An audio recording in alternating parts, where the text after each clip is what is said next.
time, and this is going to be the last one of season 1. Season 2 negotiations have started, and we'll probably be back in September with something similar. But if you have any suggestions or ideas about that, do throw them my way or mine and Matt's way, because we're just trying to think about what that would look like and what that could be and all that sort of stuff. So we'll see on that sort of front. What would also be great, Matt's even jumped in there before I asked, if you can throw into the chat where you are joining us from. So I know we've got Singapore, Vietnam, France, Switzerland. Where are you at the minute? You were still in Doha, Lou? Or you run away, or? Yeah, no, I'm still in Doha. Okay. Hence the AC and the jumper. Exactly right. It's 39. Where are you joining us from, Pal? I'm from Astana, Kazakhstan. Okay, right. Well, that's a left field one, and Ronan is probably up in his evil bond layer in the Swiss Alps, is what I'm guessing. Right. So we're going to do the sort of usual structure of things, what me and Matt have been up to, or producing, or having a look at over the last couple of weeks, and then for the second half, we're going to have a look at some of the top tips we're given. Looking around here, you look quite an experienced lot. I don't mean that in a particularly bad way at all. You're all looking fabulous. I just thought I'll throw that in at this point as well.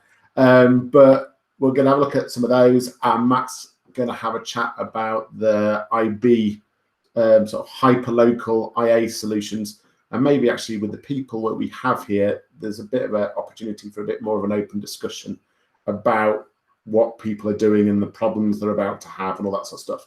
However, we've got to finish at 11:45 because I've got my year 12s and I'll get in trouble if I'm not there. So first things first, let me just sort of project my screen in terms of things that I've been messing around with recently. It's been exams and it's been all rather busy, so it hasn't been a massive time for producing lots of content. But what I have been doing, or what I am doing at the minute, is I'm about to start 2.1. So I'm about to start global climate change with my students. So I've been going through and giving those lessons a big polish. I'm finding there's so much stuff out there about climate change that it really takes quite a while to choose the best bits, rather than sort of dumping huge amounts of stuff on the student to actually filter through and go, no, that one does exactly what I want it to do and that one doesn't. So that's where I'm at the minute, if people want to have a look in terms of where that is. Another bit of an update on the podcast app, which I keep seeming to mention every webinar. With the help of Sarah, I added the geophysical hazards section. So there's 10 or 12 podcasts about that. I'm still looking for people who are into their podcasts and have a list that would support what we haven't got at the minute. We haven't got leisure, sport and tourism. We haven't got oceans. I don't know if there's many oceans podcasts, but you never know, they might be out there. So still looking for people who want to get involved with that bit of that. I'm working at the minute. Oh, Gemma, that'd be brilliant. We can have a chat about that. That'd be great. I'm working on the Geography All the Way summer menu. So I had a go at doing a spring menu for Easter, the idea of something you could share with our students to do if they want to do a bit of extra geography during the holidays. Not something that's going to necessarily tick course content, but stuff which is going to sort of reinforce what they're already doing. That will be out, if everything goes to plan, early next week, Monday or Tuesday. I've got my year 12 exams to mark and their reports to write first before I'm allowed to do the things I want to do. One of the elements of that is going to be sort of trying to get in a bit more geography into your students' lives via stealth. So I'm going to try to sort of highlight some Instagram accounts that would be good for students to follow, such as this, which was mentioned before, which is from Information. Information is Beautiful. So all of these is a daily infographic. Just, I just have this sort of dream that this would just be popping into your students' Instagram feeds, and they would just be remembering that there is such things as infographics that you want to talk about.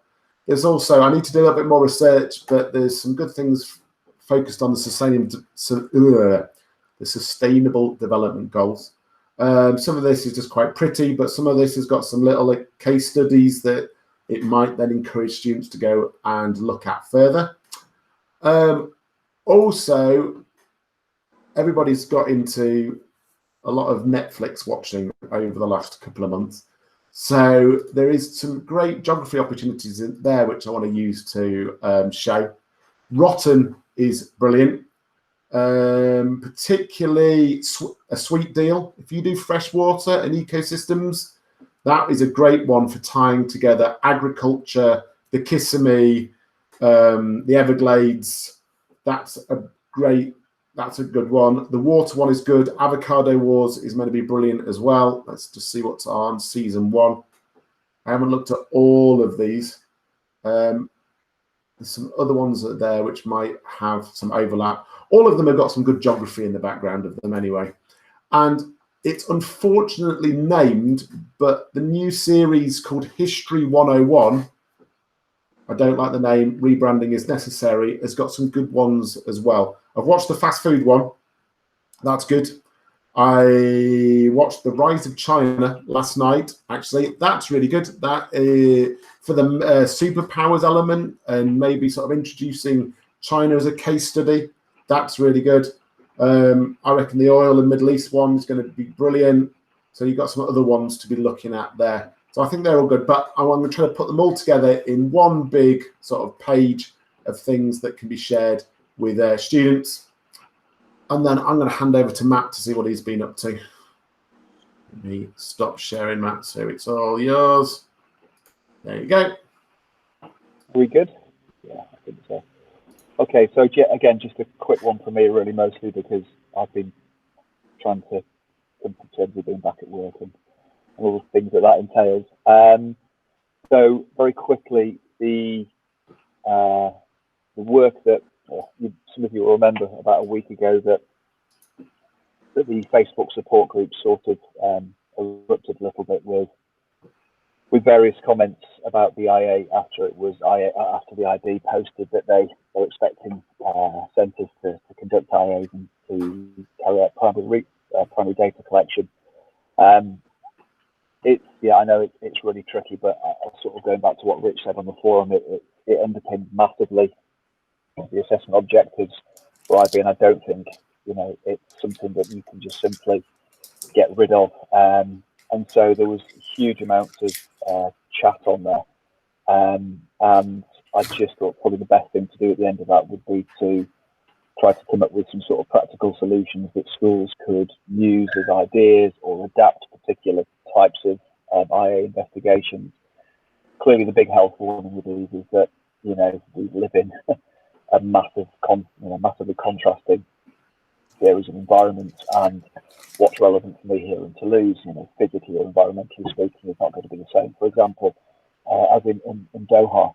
But the document's sort of coming together okay. We've got about 8 examples in total, and they range from all sorts of things from urban heat island effect, which has links in with option G, classic river studies, if you've got anything close by that you can get to without leaving too far, the kind of school building design and flood mitigation idea, which I sort of use not as a fieldwork investigation, but I use that as a part of sort of a case study, if you like, for option A when we do freshwater and look at building design in particular, in this part of the world in France, that new buildings have to be designed with that in mind. And so our school building's got quite a lot of these features that could possibly be used. And I know that Gemma, for example, has posted some updates to that. Some tourism stuff, which is still my objective, to go to Barcelona in September. At the moment, that's not possible until the French government lifts the ban on foreign travel for school groups, which could happen over the summer holidays. So my backup is to go and do a rivers fieldwork study in the Pyrenees, and if that's not possible, it is going to be something like urban heat island effect, or probably the flooding mitigation strategies around the school building. So not the most exciting. I'd much prefer to go to Spain, but I think needs must really, and I can pretty much put something together. So the document's still up and going, and if you've got any ideas or anything you'd like to share on there, that would be superb, and I will post the link to the document onto the chat facility once I finish speaking. So yeah, again, there's been some good contributions. Most of them are mine, but there have been 2 or 3 extra people who have kind of chipped in and put some stuff on there. And maybe we can talk a little bit more about that at the end of the presentation and get your thoughts and input. Let's talk now. I mean, what sort of situations are the people in? We don't, where I work, we don't collect fieldwork data until, we don't do our IA until the start of DP2. So that we have a date in the diary in September, and as long as we can go out, we can go and do our local river trip. If we're not all allowed to go out together, plan B is we're allowed to be in groups of 5. So I will take a carload out a day, and it will take me a week, but we'll do our AA data collection.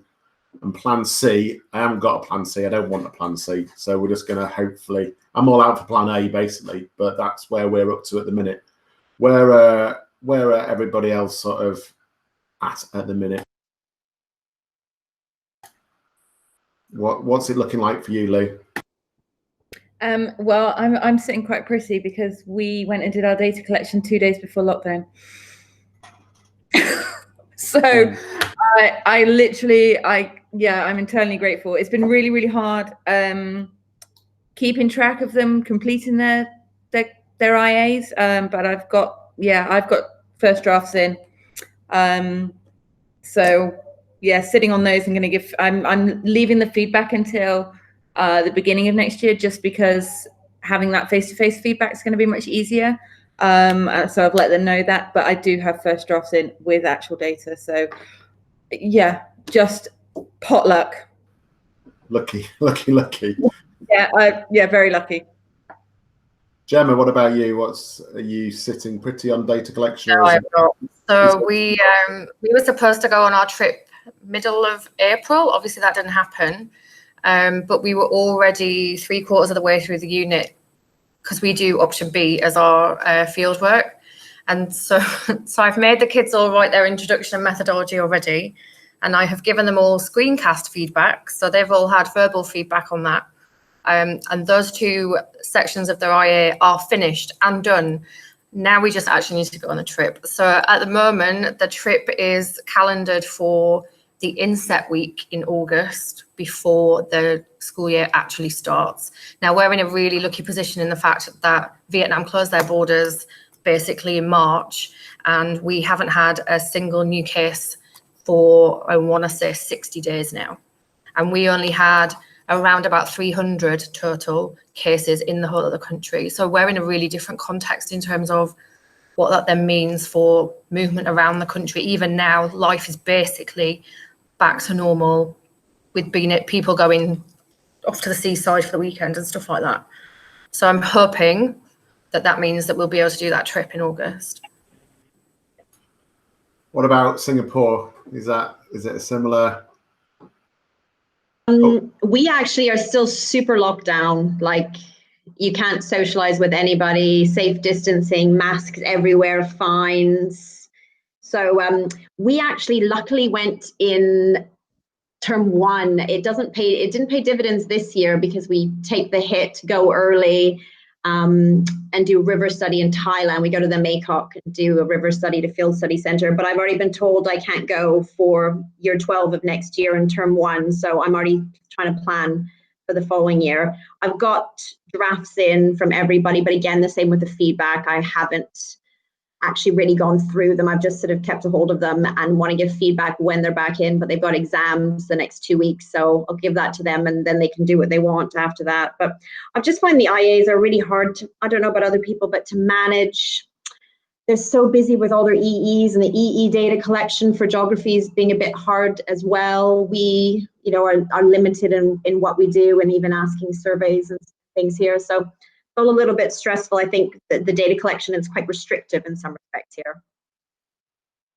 I mean, the clashing with busyness, I think that's more of something to go back to DB coordinator with in terms of where everything else fits. I mean, we do ours in the start of September of DP2 because that's our slot, and nobody else is allowed to be IAing during that time. You know, the maths department should have finished theirs then, and we just make sure. The only worry we have is some of the things like the English orals have been moved because of COVID, and they may now clash. But that is, those couple of weeks are ours, and nobody else should be sort of. Out of interest, when are your EEs due? Because that's our big thing is EEs and UCAS references are October, November, so their focus is not like for our internal ones. Our extended essay first drafts should be in like second week back after the summer. Okay.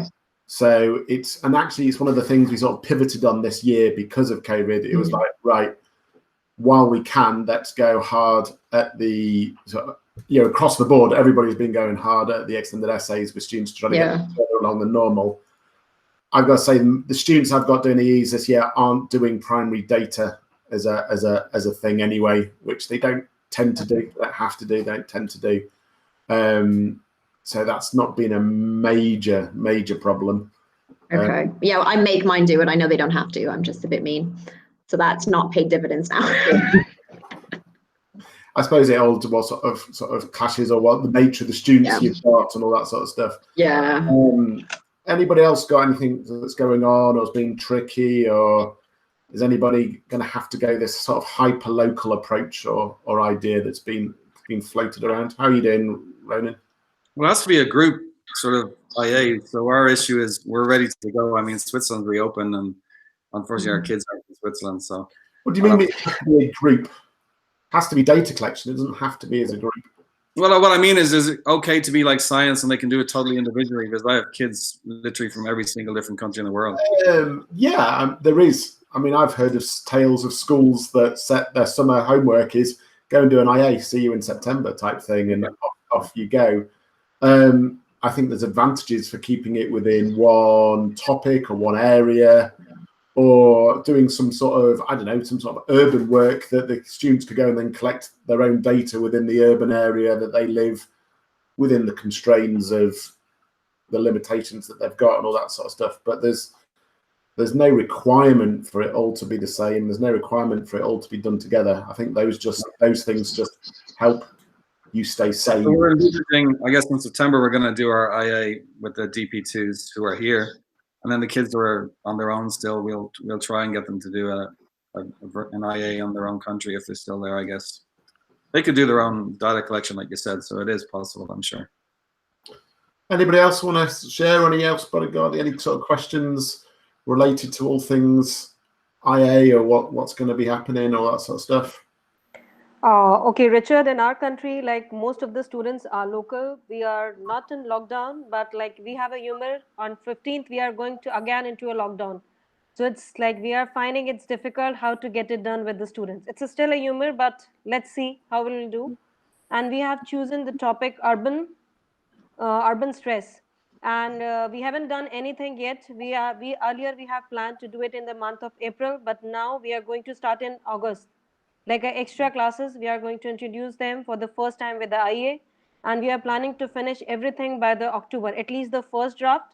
So we will get, and then we will start giving them feedback by the December break to them. But simultaneously, we are planning for the year one also in the November to introduce the same. Okay, so there's plans in place. We don't seem to be looking at a set of people that are panicking, but there seems to be a lot of panicking on the Facebook group and a lot of yeah, it's all going to go. For me, like what I am feeling difficulty other than the IA is to completing the syllabus. There are lots and lots of stuff to complete along with the EE, along with doing so many case studies. Like sometimes it's very difficult to choose like what to do, what to finish, and how to complete all the hours. And now the students are also panicking like how to complete the case study. There are a lot every time why we are doing the case studies or the examples. And if we are saying them just to watch the videos, read the extra book, go to the Netflix, they're saying we have to do the other subjects also. And honestly, they're correct. Not only the geography. No, the whole DP thing is about. I mean, I suppose part of it is about respecting your slice of the pie and all that sort of stuff. I mean, personally, I think the course is doable.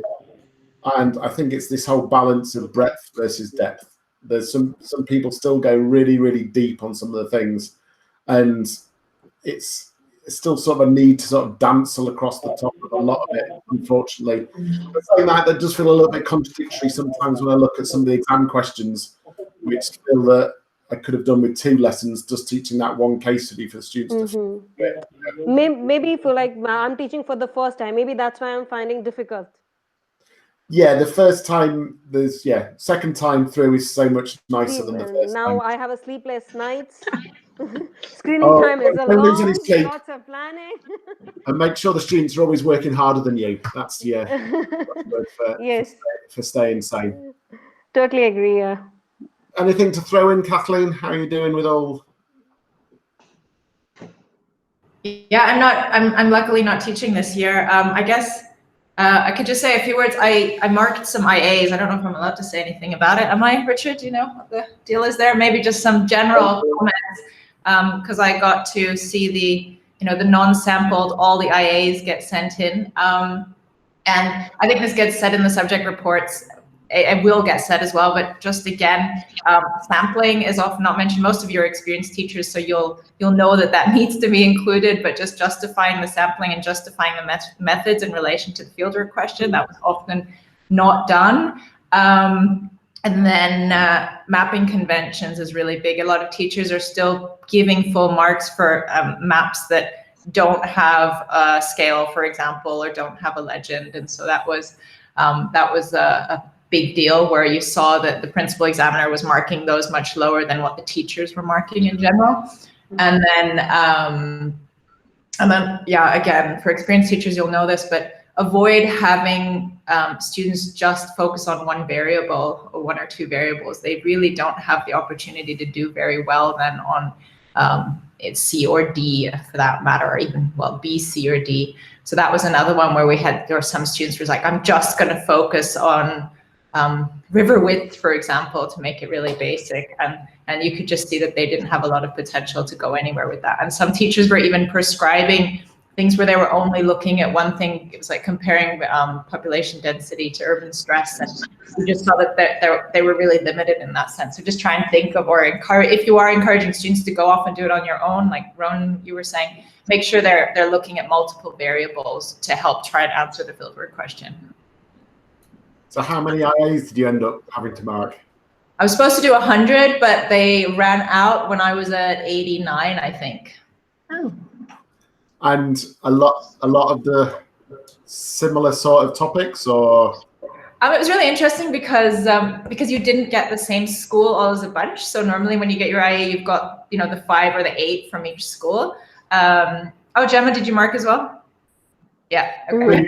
Me too. Off the top of the pile, so you could have been looking at a Rivers one, then the next one from a completely different school. Exactly, and then there were some from American schools that have 250 kids. So like every 10th one that you got would be one from that school, which is a bit frustrating, I found, because I would have liked to have had them all together, because I think I would have been much more consistent.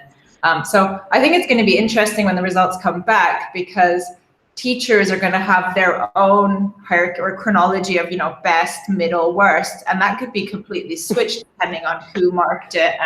And yeah, I'm really interested in seeing the results. Even I have corrected like 100 this time. All 100 I have corrected. Yeah. And I found a lot, like variety of IAs. Like most of the students have chosen either for the urban or river. Mostly are from there. Mm. There was the problem. Yeah. Wow. Yeah. Okay. We'll see how all of that goes. I was going to ask another question about the IAs, and it's just gone. Never mind. Bridget, to answer your question, yeah, sorry. Yeah, I don't know what that's going to look like, because you're not getting like the moderator's feedback as you normally do. We just marked them. I wrote quite a lot of feedback on all of mine. I don't know if other examiners did, but you'd have to then request them back to see that feedback. You'd have to get an EUR one. Yeah. I do pay every year to get some back. I got all my last year's scripts back.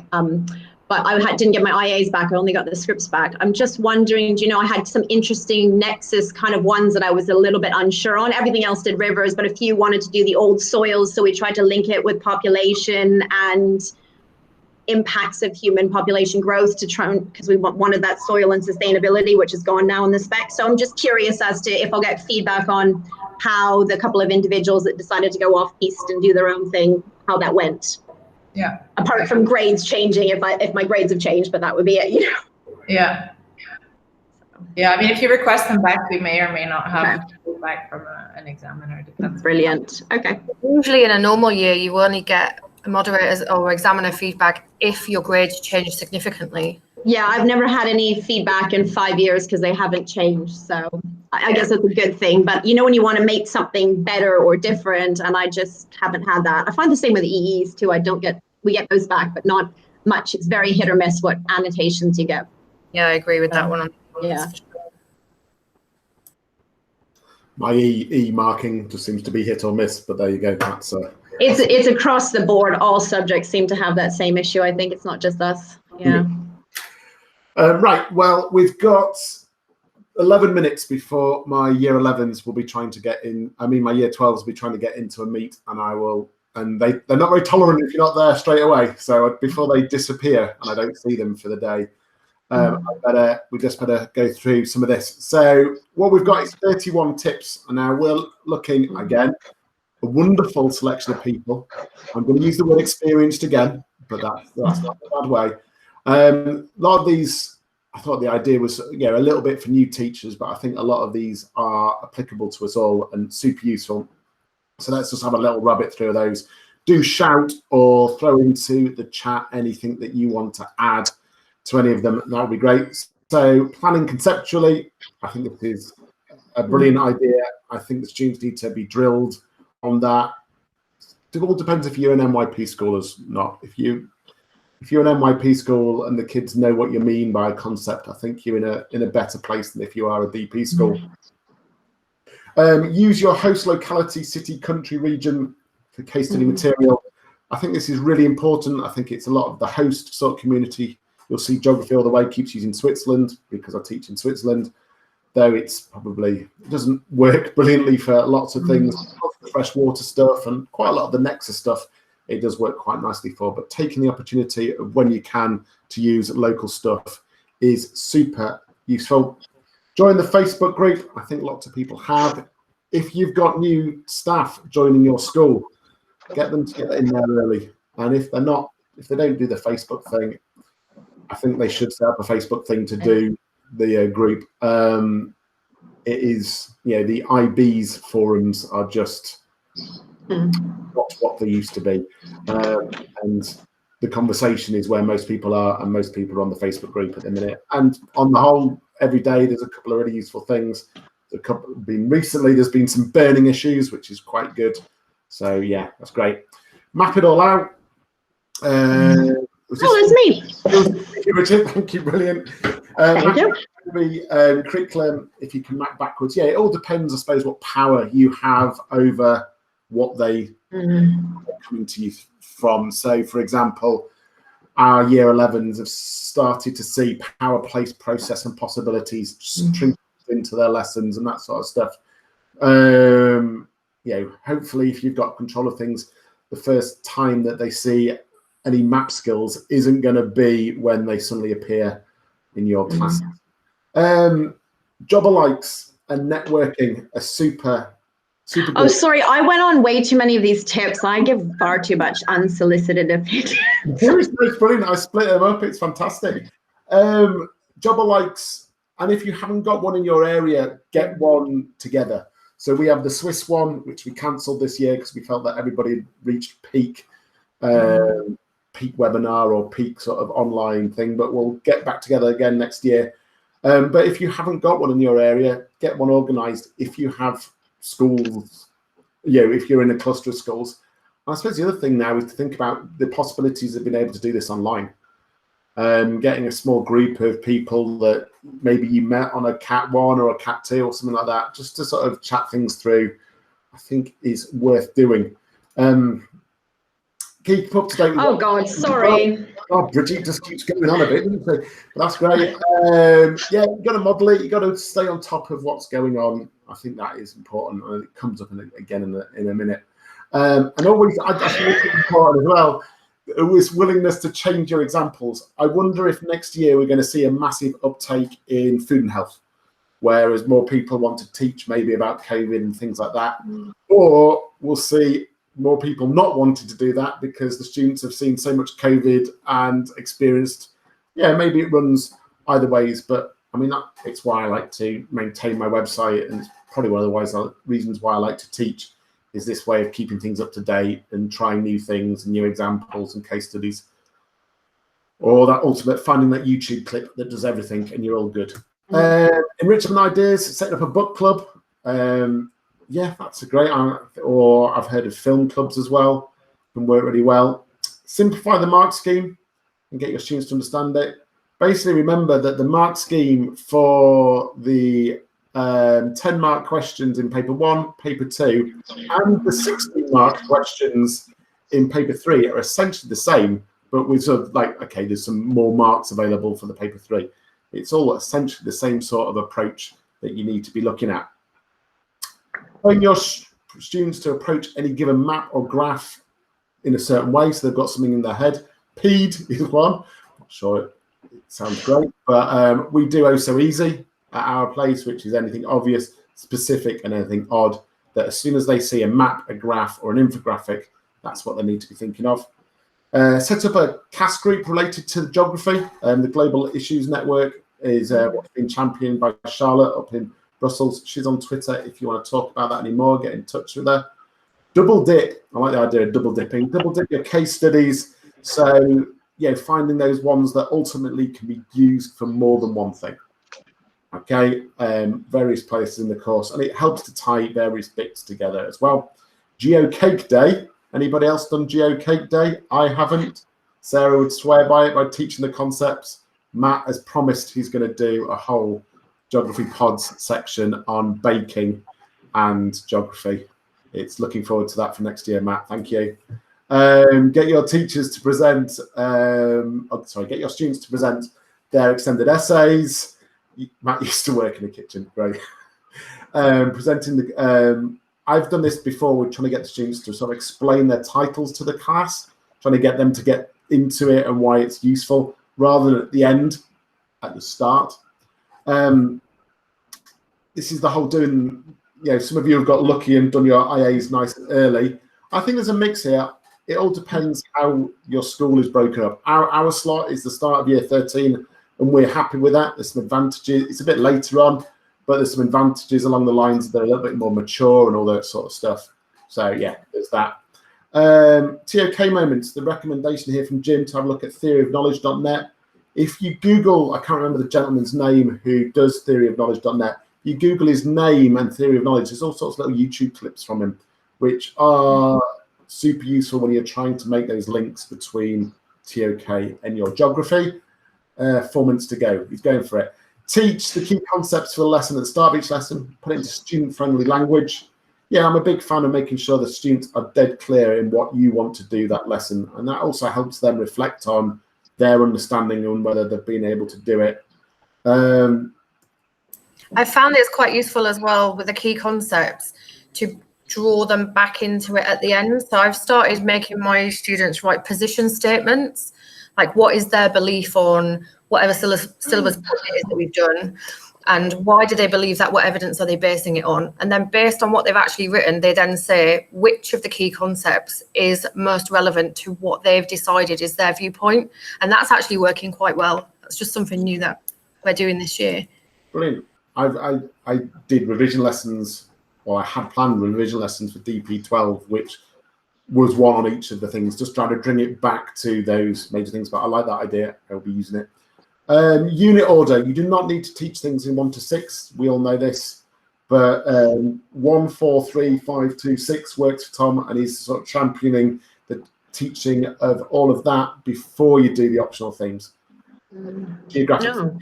I'm a bit of we do 3, then fresh water. So I think there's pros and cons of both, but it's whatever works for you. Tried to create links across topics, to show it all sticks together. Follow fellow educators on Twitter. That's also great. There is great moment halfway through the course when your students will go, can we use what we've learned? Making sure your students realize it's not each topic is not a silo, or each paper is not a silo. Oh, we've got 10 to go and I've got 2 minutes. Read, listen, watch. Keep yourself up to date. Podcasts, big podcast fans. Oh, this one's from Lou. Thanks, Lou. Podcasts is the way forward because I can't read. Go through the syllabus before you start teaching. Oh, this is a general one. Make sure you've got your overlapping points, and then make sure that you decide that you're not going to do them twice is basically the key thing here. Relationships are key. Getting to know your students really well always helps. That's just good teaching. I've actually found online teaching has almost helped with that a little bit, welcoming students as they enter the online meet. We've had a little bit more time to do that sort of thing, which is quite nice. And we've had pet days and all sorts of things. Work is needed on the infographic. Okay, definitely, because